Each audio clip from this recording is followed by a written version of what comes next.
Call to order the organizational meeting of the Agency Performance and Accountability Commission.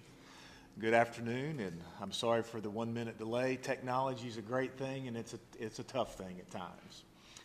Appreciate everybody being here today. This was one of the key pieces of legislation. This commission was commissioned through a key piece of legislation in the first half of the 56th legislature. An issue very important to me, as well as Senate President Pro Tem Schultz, and I do want to commend him and thank him for his support and efforts in putting this commission together, enacting it through legislation. I am very appreciative and want to recognize those of you who have been appointed by the various branches of government, and those who have been willing to give of your personal time to volunteer to serve on this commission. The vision behind this piece of legislation was to put together a private sector group with various professional skill sets to take a look at our government's agencies. From time to time, we perform audits of different scale. The vision for this commission was not just to look at the financial matters of these agencies. Those are currently reviewed, but to take a look at the processes that the agencies use, the programs that they're involved in, their structure, and various other things which are specifically listed in the legislation, and our staff has put together in your packet to summarize some of those things. Your mission is to take a fresh look, a very private sector approach to helping and rendering recommendations to the legislature and to these agencies as to what changes could be and should be made. Of course, we're always looking for efficiencies and for utilizing taxpayer money in the best possible way to make that dollar, to push that dollar out to the constituencies and the citizens of the state of Oklahoma for which the agency's purpose was intended to be, and to meet the agency mission. So I'm very, very delighted that as I look over the resumes of all of those who have been appointed, thank you very much for accepting this invitation and, quite honestly, the work that's going to be ahead of you. I think that you will find that as you organize and move forward in the next few weeks will be the toughest. There's a lot of work for your commission to do. However, once you establish your protocols and procedures, I think those you will find that they will become a little less burdensome. The legislation calls for the largest agencies of the state for this commission to review those, to audit those once every 4 years. I would like to, don't want to get ahead of myself here, but first of all, on the appointees, I'd like to personally thank and recognize those in attendance. First, we have one member that is not here with us today with a scheduling conflict, Dr. Douglas Beal, who is an appointee of the committee. Also, the T.C. Bergen. T.C., thank you for being here. Thank you for accepting. Tom Richards. Tom, thank you. John O'Connor. Mr. O'Connor, thank you as well. Bob Anderson. Mr. Anderson. Jay Cohort. Mr. Cohort, good to see you. We also have Jeff Hudson. Mr. Hudson, thank you. James Adcock. Mr. Adcock. Bob Sullivan. And acting as ex officio non-voting member from OMES, the acting director, Mrs. Denise Northrup. Thank you for being here as well. In today's business, for your agenda, this is an organizational meeting. The legislature wants to hear from a private sector group on these issues. My only function here today is to welcome you, thank you on behalf of the House of Representatives, the Senate, and the Governor's office for your service, to help you elect your chairman, and then for me to excuse myself and let you get to work. I do want to point out that we are committed to making sure that you have resources available to you to accomplish your mission and your goal. This piece of legislation specifically names the LSB, or the Legislative Service Bureau, as the state agency to help assist you. The Legislative Service Bureau is a joint agency. It's the legislative agency for the House and the Senate. It's our joint agency.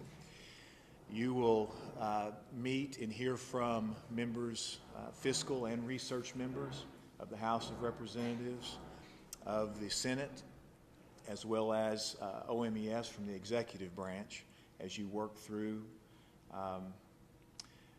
the issues, answer the questions, decide how you want to move forward. Those entities will be available to you. We want to make sure that you do not feel like you're just trying to find your way through the dark. At this time, I'd like to make some introductions for our commissioners here today. Please take note of these people, and these will be people that will assist you outside of the Speaker's office, outside of the Senate Pro Tem's office, or the Governor's office.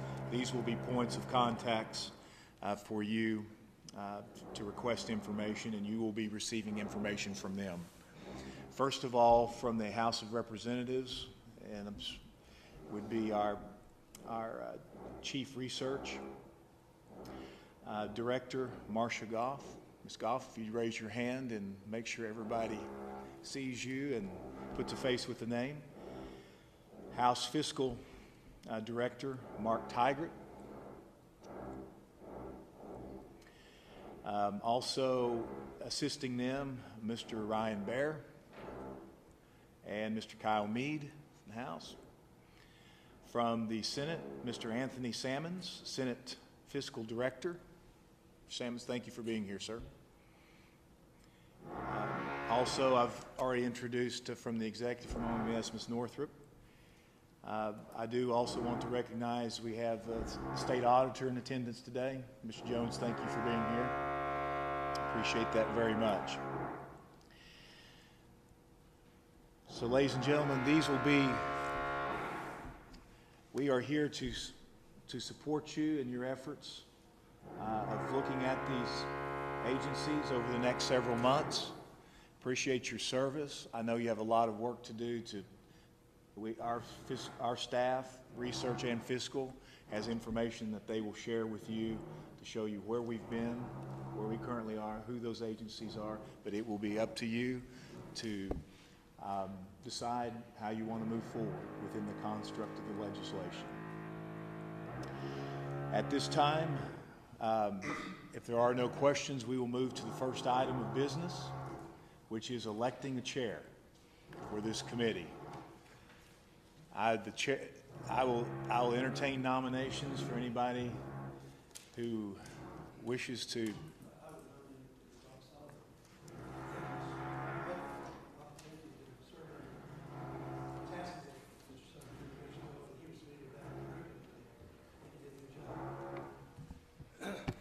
I think Speaker McCall has been here too long. He doesn't hear the background noise. But I would nominate Bob Sullivan for chair. Thank you. Motion is second. Anyone else? Hearing none.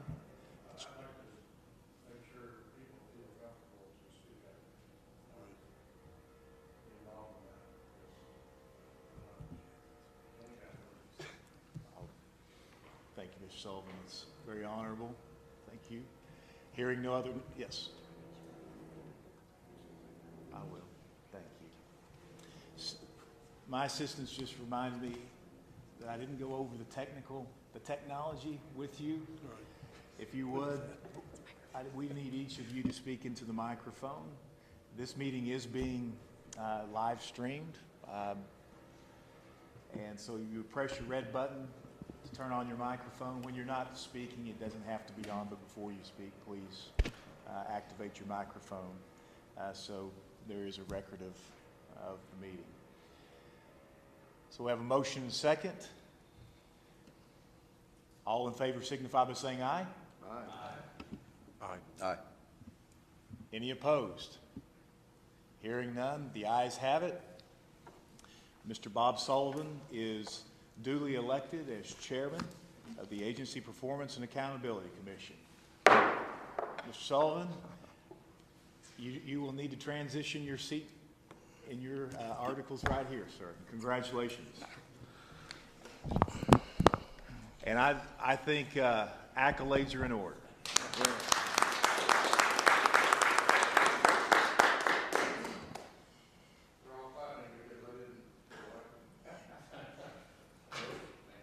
I suspect it would be between somebody that was actually present or the person who was not here.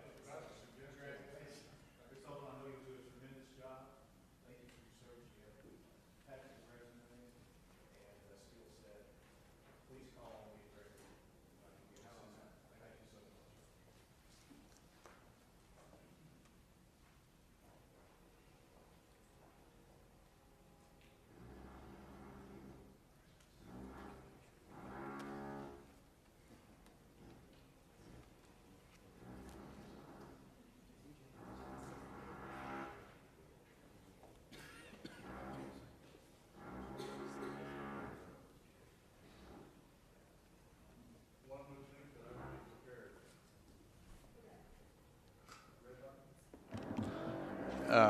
I really have no idea what's next, or I didn't until I was coached that the next order of business is to elect a vice chair. And we don't have any delineated responsibilities for that position, but as chair, I can tell you I'm going to rely heavily on the vice chair. So who would like to join me in this endeavor? Any nominations or anyone like to speak up? That's one, Tom.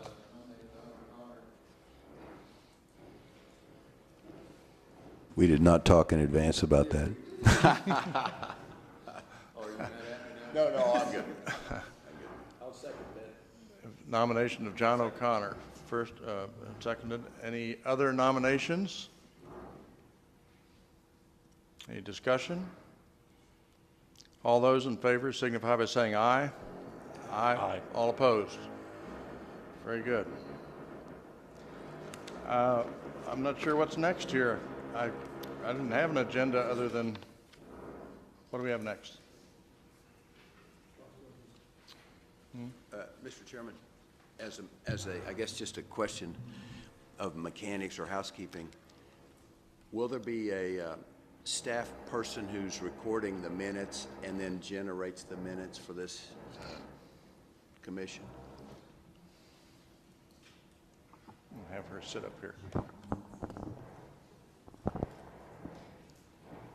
way we usually handle most of our meetings is that this will be recorded and published on our house website as our minutes. So instead of a formal written minutes, we just go back to recordings. But if you all are interested in something particular, I'd be happy to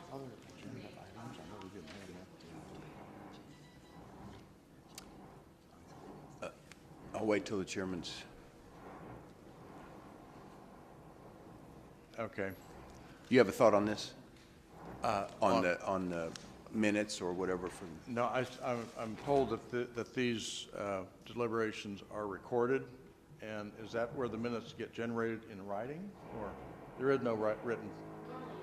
Normally no, okay. So no written minutes, but recorded minutes. Could I request that we just get recorded minutes of the motions that are approved, and because I don't want to watch a video, frankly. It's fun, but if we could, just record our official actions, I think I'd rather have a written document of I that. think Even that's- if it's electronically stored in it and we can access it or something. I think that's a good suggestion if it's not too much difficulty. The agenda that I guess it was generated talks about a discussion regarding the responsibilities of the commission pursuant to the act. I would like to at least give my view of the responsibilities here. And all of you, of course, I'm sure have read the act. It's refreshingly straightforward, I found it. And it has a lot of shalls in it, S-H-A-L-L. There's, it's pretty direct on those. I even listed them. There are at least a dozen of them, so you know exactly what's expected. But in general, what is being requested of this commission is for all of us collectively to bring our private sector experiences to the table to assist in the process of making the agencies, state agencies, more efficient and have the ability to deliver the same or more services at less cost, if that's possible.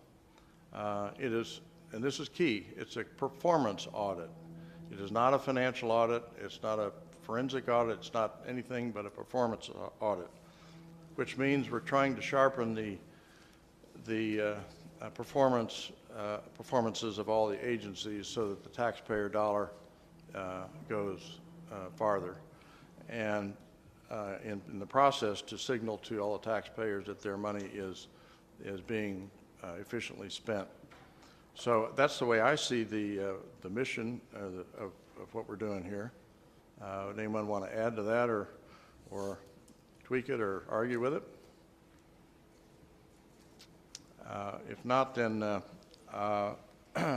next question is, how are we going to go about this?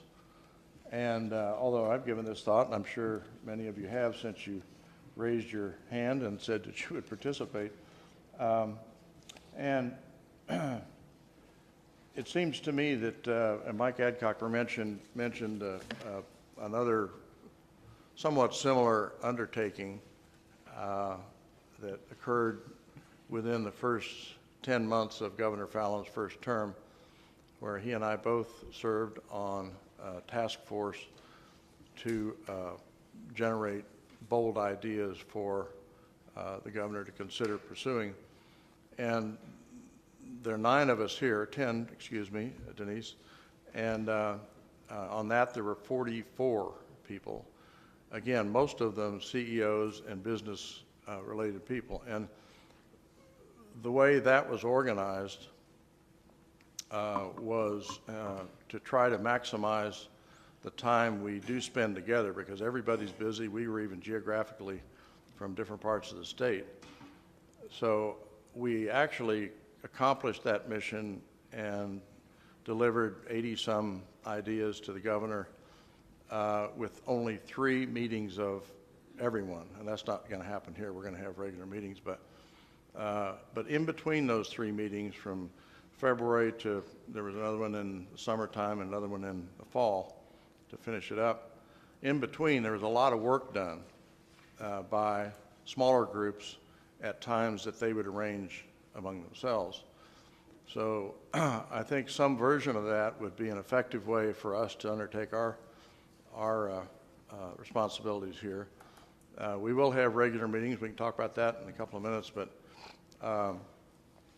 it seems to me if we were to form, I don't know, whatever fits the need, 2 to 4 committees, and have 3 or 4 of us on each committee,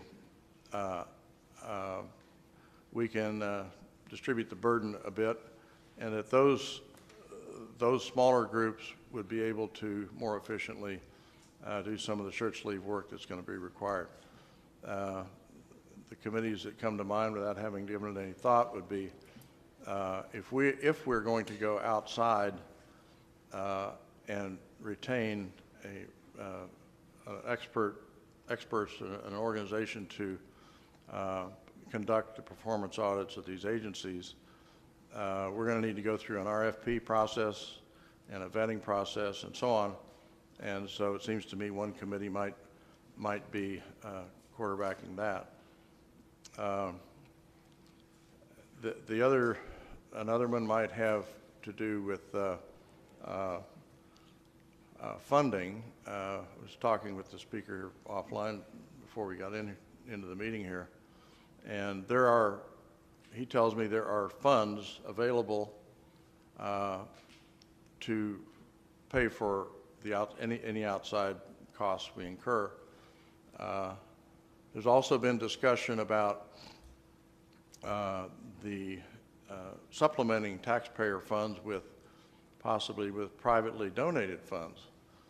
And the reason I even mentioned that, I don't know if that's appropriate or even legal for that matter, but the city of Tulsa has undertaken exactly what we're about to do here. They undertook a performance audit of the city of Tulsa's work, or departments and agencies and so on. And that was largely, if not entirely, paid for by citizens of Tulsa on a voluntary basis, mostly businesses, and then gifted to the city. Here's the report, and here are ways you can be better. So I don't know if that is appropriate here or needed, if even needed financially. But I'm of the opinion personally, and this is my own opinion, that the presence of the private sector in this entire undertaking, in addition to our donated time, the presence of the private sector in supplementing taxpayer money with private money might be a plus in a couple of ways. It might give a little more credibility to the end product, maybe not, and it might help the state for not having to pay for the whole thing. So I don't know, that's just a concept we will need to discuss, but there could be a committee around some of that. So that's a broad brush, not having a lot of time to really consider it. It's a broad brush thought about how to organize ourselves. We will be meeting regularly, I would think monthly, with maybe even some communication in between on things. And by the way, that brings up another matter. We're under the open meeting laws here, and I am a private citizen. I'm not that familiar with that, but I think perhaps we could get a little tutorial on that. Somebody already, did I guess right? Somebody's going to do that, or no? Generally speaking, we just have to don't say anything that you don't want on the front page the next day. But I think we should. Most of us are not familiar with, and I don't think we need an hour-long presentation. We just need some bullets on how to conduct ourselves so we do not violate the open meeting laws. Is there anyone here that can speak to that? Mr. Sullivan, you're not under the open meeting law subject to open meeting. The legislature is not under this committee, is the creation of the legislature. But that's not to mean that you're not going to be holding these meetings in public. Right. It's just that the legislature is not subject to the Open Meetings Act. Okay, so And you're I'm saying not an expert. technically we're not under the open meeting laws, but they are public meetings. Okay, I'm learning something already. All right, well then, let me ask the question to whoever would know. If 3 or 4 of us got on a conference call and we were talking about some phase of the business here, is that okay? I mean, are we allowed to have such discussions? If you were to fall under the Open Meeting Act, that would not be allowed. However, going from the premise that we were not under it at this current time, that's fine. Okay. Well, it'd be, just as a businessman, I can tell you it'd be a lot easier if we were not under it, but that's just me. So, well, anyway, regardless of whether we should behave ourselves, needless to say, and not do anything that would reflect badly on the legislature that created us or for our own reputations as well. Mr. Chairman, Yeah, Bob Anderson. yeah. Unfortunately, I served in the legislature at one point in my life, but I think we need to. Can you speak in the microphone with These are this being? Every time I've been in this room, I've had to stand up. I think we need to be honest with ourselves and honest with the community that this state doesn't have the funds. We've got the resources, we've got staff that's available. The speaker indicated we had staff. I think we need to meet a couple times and decide whether we want to impact the taxpayers' money. Because we're all here as volunteers. We all want to do the best thing we can do. But let's don't start off raising money to do the state's work. We've got elected officials that do the audits. I'd like to see us kind of start, and I'm certainly not an accountant or anything like that, or an auditor at all, but I'd like to see us start using maybe one of the last audits that the state had and not reinvent the wheel, but work ourselves into the fray and not try to raise money first hour. You're talking about outside money I don't care. or any money? If people want to donate, I'm not going to say let's don't take the donations. I'm just simply saying we've got competent House and Senate staff that can help this committee if we know the questions to ask and how to approach it. That's just my personal opinion. I wasn't scripted, obviously, to make this comment, but I think we as volunteer, as you say, private citizens trying to help, we not only need to spend our time, but we need to use the staff that's already available. Thank you. Sure. I think that if, in reading the act, we're a long way at this time from having a request for proposal. There's a significant amount of work. I don't know about y'all. I don't even know what the top 20 agencies are yet. No. And so, and we're going to use the staff, and we're going to rely on them and depend on them to be able to craft a request for proposal.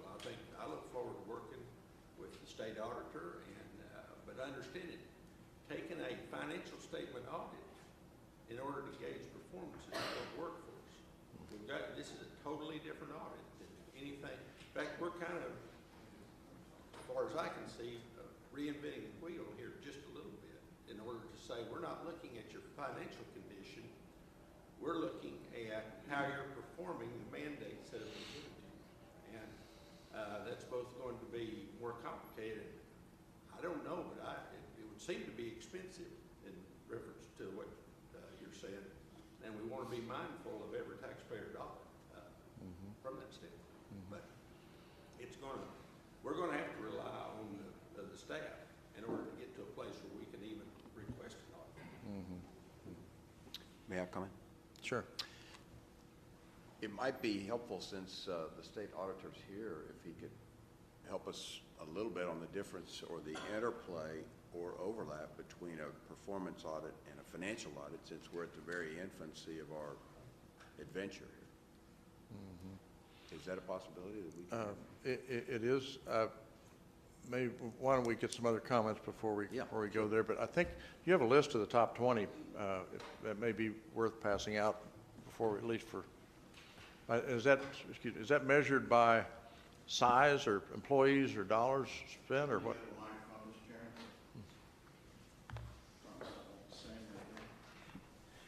What we're about to hand you all is just sorting our appropriated agencies by the size of their appropriation. If you all choose to look at agency size by some other measurement, which might include total budgeted dollars, we have that capability. This is the easy way, and it tends to Perfect example is the very first one, and I'll wait till everybody has, and I'll answer any and all questions about that. I put every appropriate agency on there because the legislature, the statute, while you're focused on the top 20, doesn't eliminate the rest. You have the capacity under law to examine any of these agencies, and quite frankly, I suspect any that do not receive a direct appropriation as well. But my intent there is to give you a 10-year snapshot. That's a lot of numbers on that's a lot of gray on a page, but to give you some kind of an understanding, and I did not rank them each year. It's basically on the FY18 number. Again, we stand ready to help you all in any way we can as it relates to that, and hopefully that will help generate some conversation as to, you know, how you want to begin to organize yourselves in terms of a strategy to what ultimately ends up being hopefully a very, very useful set of documents. But for example, that very first one, Common Education, that's nearly $2.5 billion just appropriated, of which, and Carolyn's here so she can help me when I mess up, but I would suggest that virtually all of that finds its way to a school district. So there is a distinction in that number already that needs to be taken into account. Not that you wouldn't start there, but certainly, you know, amongst the things that we can help you do is to interpret exactly what it is you're seeing, and you know, whether that has any bearing on your decision making and your process and the priorities that you might set. Thank you, Mr. Chairman. Very good. Thank you.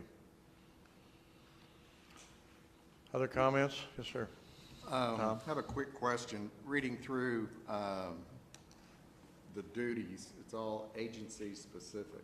Kind of looking at this, it's agency specific. Go into each agency to see, you know, do a performance audit. Is one of our tasks to look at the big picture and say, well, why do we have all these agencies? Maybe these agencies need to be consolidated for efficiency and all that. That's totally different than going in and doing an agency by agency performance audit. Yeah, I'll answer for myself. I think that's exactly, I mean, it is entirely within the purview. Okay. That's the way I view it, because we're here to turn out a finding that will help the state be more efficient. Now, it can be that kind of thing, or to me, it could be, do we belong in this business? Should it be privatized? Things like that. Not just how is these 7 people performing in their department. So I'm a broader view of this personally, until somebody tells me that's not right. Yes, I agree. So as long as that's part of our duties. Yeah. Mike? Just a comment, and unfortunately I had obviously way too much time to look at this, but online, the performance and accountability reporting is kind of the best practices used by the federal government. Not that they're the most efficient in the world, but a performance and accountability report is fairly common, and it's and I assume that that's what the legislature was trying to get us to do is look at these agencies, have them look at their own mission, their goals, how they set them, whether they're meeting their goals. All of that takes a lot of manpower, a lot of time. All these performance reports have financial statements, but they're not generated by certainly us. They're the ones that they already have, and they're looked at as part of the entire picture. They generally have a MD&A, management discussion analysis of what they're doing and how they're doing it, their performance, their processes. And I'm going to assume that that's what the legislature was pointing towards. I may be wrong, but when they say, you know, look at the performance of these agencies, I would like to look at the big picture too. I'm not sure that's my job. So. Other comments?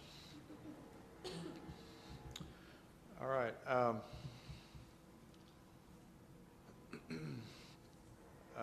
What's on the agenda, the discussion of how best to accomplish this. Let me kind of close the loop on my rambling about how to structure ourselves.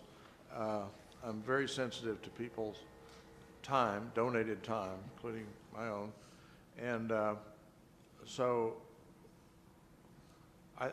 let's just do that. Why don't the vice chair and I come up with some first pass at a structure of how we should organize ourselves and send it around for comment, and we can hopefully tweak it and add to or take away and adopt it at our next gathering.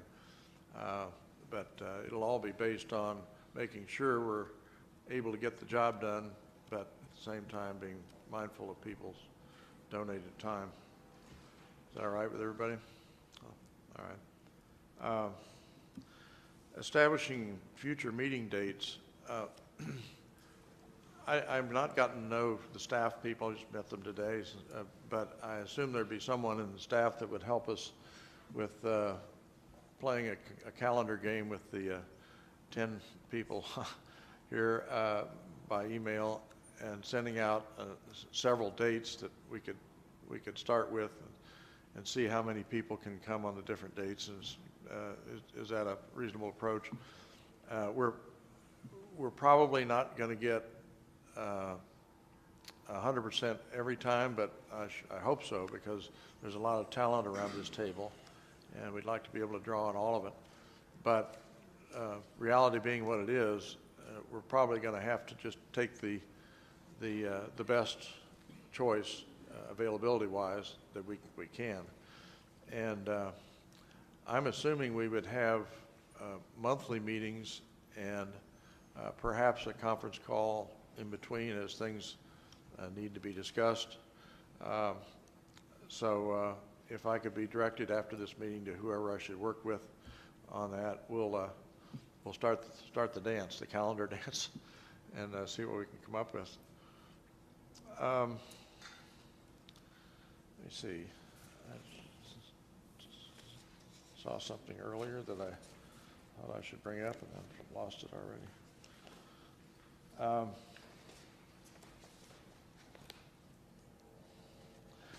Yeah, well, there's one thing.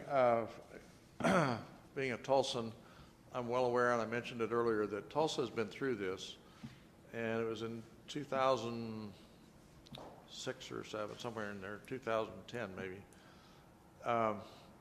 And there was an outside specialist from KPMG that do this all over the state, all over the country for other states and many other cities. They have quite a track record on that, that did the work. And I think we can, I'm bringing that up, it could have been Oklahoma City, it could have been Enid or any place else, but I'm bringing it up because I think we can benefit from just taking a look at how that went. My opinion as a Tulsan, the end product was impressive. A whole lot of suggested, kind of, to me, logical suggestions about how to be more efficient. The implementation of it has fallen short. I think even everyone in city government in Tulsa would tell you that. And there are maybe some reasons for that. There are other things going on in Tulsa that kind of trumped that effort to implement. But I think there's a lot there that we could learn from hearing about the Tulsa experience. And so I think with maybe the best way to do this is to have Terry Simonson sitting down here. He was heavily involved in that in Tulsa. And maybe have at the next meeting, I think it'd probably be appropriate for Terry to, we'll just carve out 15 minutes or 20 minutes or whatever it takes for Terry to tell us how that came together, some things he learned to do and not to do in the process. So that would be a pretty quick and easy education for us right here in our own backyard. Does that sound appealing to anyone? I would think, I think, it'd be good for us to see. And then, our state auditor, sitting over here, Gary, frankly, I don't know the scope and capabilities of your office, Gary, but we give you some time too to tell us what slice of this, if any, you think is appropriate. Yeah, if it's just a few minutes, if you could. Thank you very much, and let me just tell you, our staff right now, we have 110 employees, we have 110 accountants, we have 18 CPAs. We do understand the difference between financial statement audits. We do financial statements audits, investigative audits. We also have a performance division. And, but let me tell you this, the state of Virginia did not have a performance audit division. And so they went out and they sent out inquiries to 38, or actually to every state across the country that did performance audits. 38 states responded. They narrowed it down to 3 that they liked. They finally sent out additional inquiries. They chose Oklahoma as the example of how to do performance audits. We can give you examples of performance audits we've done. We've been trying to get to where we can be doing performance audits on a rotating basis. Ever since I came into office, we've had 4 different bills that got killed, one bill that got vetoed to do exactly what you're talking about doing. So we have the capability of doing that. We have the staff to do that, and we've got a series of audits I'd be glad to go through, and whether it's Grand River Dam Authority, whether it's the actual, when OMES was formed, we actually did an audit on all the different agencies, gave recommendations. We, Corporation Commission, which is one of the biggest agencies in the state of Oklahoma, we actually do a series of performance audits. We went in and did a risk assessment to look at what all they do, and we have embedded auditors that do a series of performance audits, all based on best practices. You know, we look around the world, the country, to see how things are done. We have people embedded in the Department of Education. Our people are there working with them, looking at federal programs. We have people in the Department of Transportation, DHS, the Health Department. We actually were involved in exposing some of the things at the Health Department. I can't give you the details right now, but we have very capable, competent people. My deputy auditors, one of them goes back to Tom Daxon. She has 30-something years. She's one of the predominant auditors in the country. We also have our other deputy auditor is a CPA. He's got 20 years experience. And we have a tremendous amount of experience in education and working with agencies. We can tell you where to start from. You don't have to pay us to go find out where the bathrooms are at. We know. And we know where to gather the information. So I think a good example is we did an audit on Department of Corrections. It cost about $250,000. We were very proud of that audit, made some very good recommendations. 10 years before, they did an audit that cost about $900,000 from somebody out of state. You know, just because you happen to be in the state of Oklahoma and not from outside of the state doesn't mean you can't do it well. And we were very proud of the people we have and the staff that we have. And like I said, I'd be glad to give you examples of any audit, or sit down with you and give you a briefing of what the scope of that particular audit was, and what the results were, and you know, on any one that we've done. And every single audit that we do is published on our website. You can go on there and look at that, pull those up, and see those, and they're available to the public. Very good, John. Question. Mr. Jones, when you're doing a performance audit, are you just looking to see whether they do what they do well, or are you going back to ground zero to see what they were mandated to do and contrasting that with what they're doing? We actually do both, but what you also do when you do a performance audit, you sit down and you lay out the scope of the audit, look at what your objectives are, and lay out with you to determine exactly what your objectives are on that particular audit. And then everything that we do, everything we do is according to generally accepted accounting principles. You know, we get audited by an auditor for our financial work, but we also get reviewed by the National Association of State Auditors, Comptrollers, and Treasurers on a rotating basis every 3 years. And in the last 3 reviews we've had, we have received the top review you can get. So it all depends on the scope of the audit, and we sat down and laid out the objectives before we start the audit of what it is that you really want to accomplish from that audit. Good. Yes, sir. Just a reminder, please speak into this, because that's how we're keeping minutes. Or, go ahead. Another quick question. I guess to better define a performance audit, I mean, is it saying, okay, here's what you're supposed to do, and did you do it? Or is it no, here's a better way to do things. Yeah, Like going in. basically what we Does it do is include both? we look at the statutes as far as what their defined mission is and make sure they're meeting the obligations of that statute. But we also come back and say, while you're doing it this way, here's a better way to do it, a more cost-effective, efficient way to get what you want. You know, we're not looking to see, are you doing what you're doing well? Right, you're doing these 10 steps. We're looking to see, are you meeting the requirements of the specific things you're supposed to do in statute? And is this the best way to do it and the best way to do it in an economic manner? Do you have a, excuse me, Mr. Go ahead. Can you give us a schedule of performance audits that you've done on these agencies Sure, and then, in the last 5 years? oh, we'd be happy to. We can give you, you know, you give the agencies, we can give you the audits that are done. In some cases, we're just going in to look to see whether or not their internal controls are in place, and so we're doing a limited scope audit. But we can give you every audit for every agency that you're looking at. And then, you know, if there's a scope of things you want done differently, as far as if your objective is to figure out, can we look at multiple agencies and come together where we can do something more effective, more efficient? You know, for instance, we did one audit, and basically the recommendation was this needs to be merged with another agency, or you need to consider whether it even needs to be a function of state government. And what cost $10,000, they were spending $750,000. They merged it, it cost $200,000, so they saved $550,000 a year based on a $10,000 audit. Not a bad return on your investment.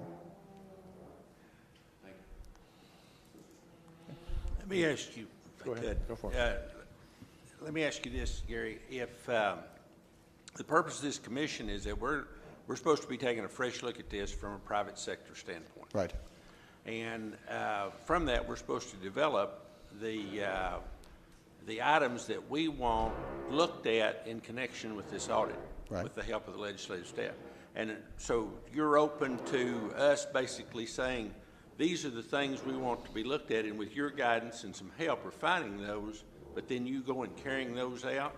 Absolutely. Absolutely. And the other thing too, what we might do is when you come back and say, these are what we want to look at, what we might do is say, while this is what you want to look at, you might want to consider this as well. Sure. Yeah. Sure. Because ultimately what will be looked at is what you determine when we sign the engagement letters. It'll be determined on what it is you want looked at based on an agreement. You know, we've come back and agreed to that. Very good. Other questions for Gary? Or yeah. If you do an audit, performance audit, at our request, what does it cost us? It costs cost. The only thing, we have no profit margin built in. The law says right now we charge what our cost is, so we go through and have a weighted cost of exactly what it costs for us to do that.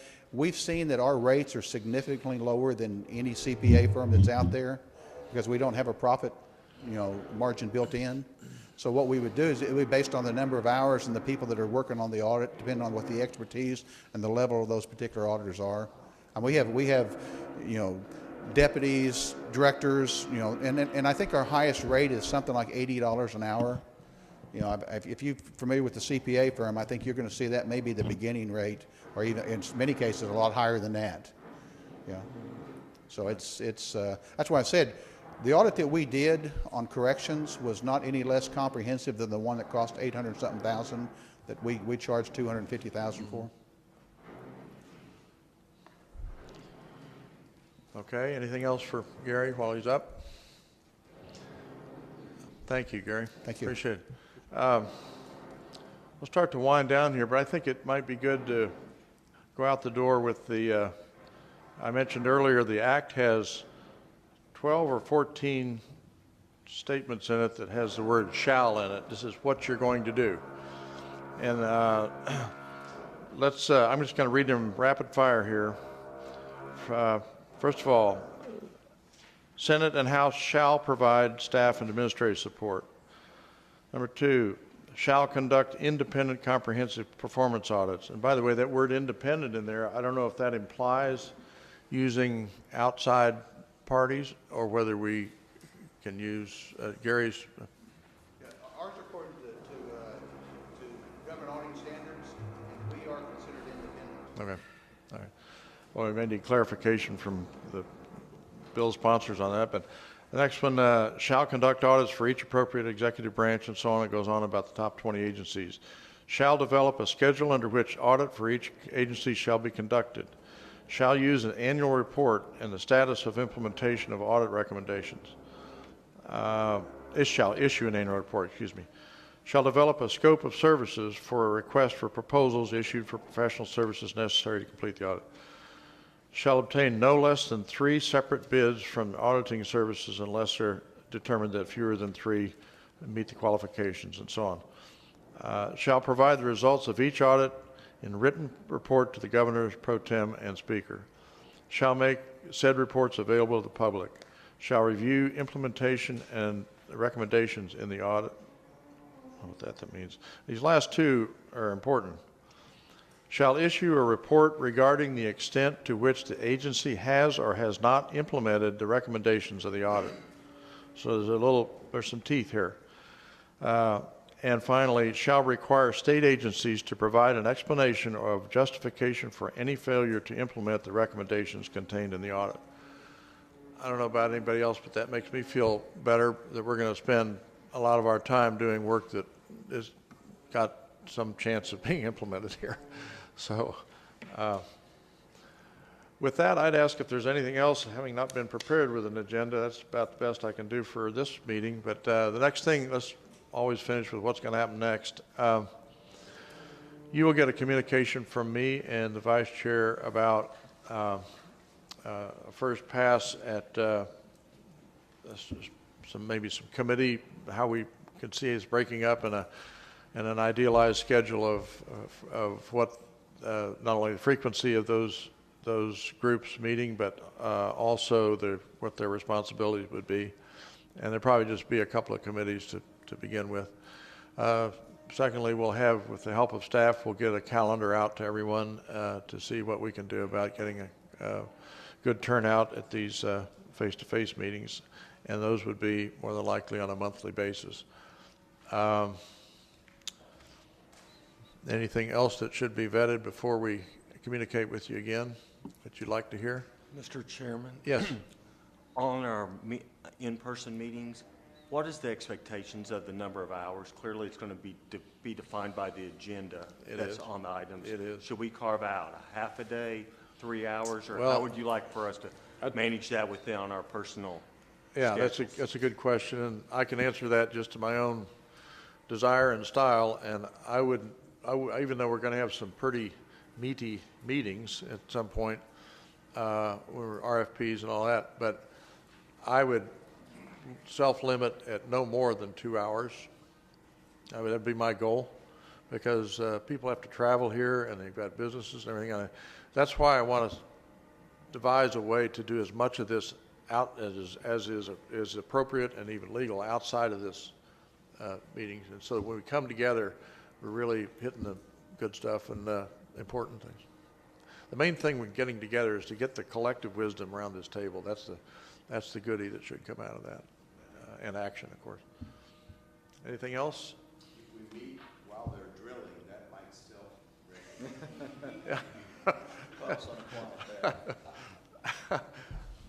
Go ahead.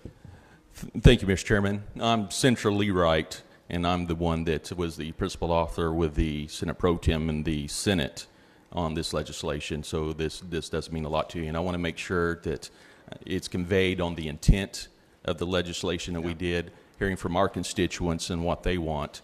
But what our intent was on this legislation is that we're going to take a private approach with this. I think our constituents, the people of the state of Oklahoma, are not looking just for the government to be watching the government, but to actually use business practices and bring in outside private entities to be able to look and make sure that we're doing processes, performance, achieving goals, and that there may be areas where money needs to be added and there may be areas where money needs to be taken away, but true performance audits from a private with the state auditor is a guidance with that. But the intent of this legislation is to definitely look at outside entities to help in the Performance Audits and Accountability Act. Good. Thank you very much, because you guys are the ones that hatched this group, so we'd like to know what's in your intent. Thank you very much.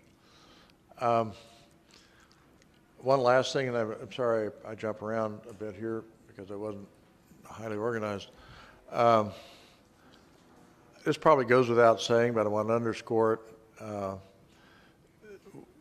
This is in no way a political group. So all of us need to check our politics at the door when we come into the room.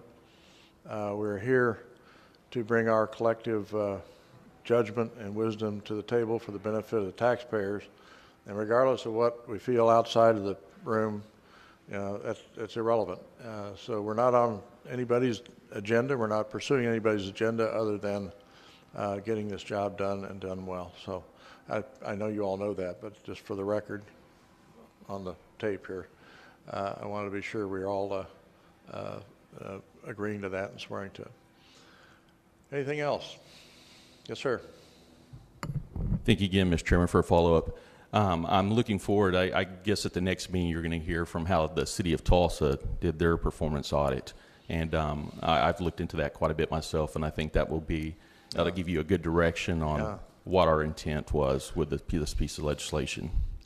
I think it'll be very helpful. What I know about that, which is quite a bit, it'll show us kind of on a city basis the pathway we're about to go down here, and how I was very impressed with the outcome of that report.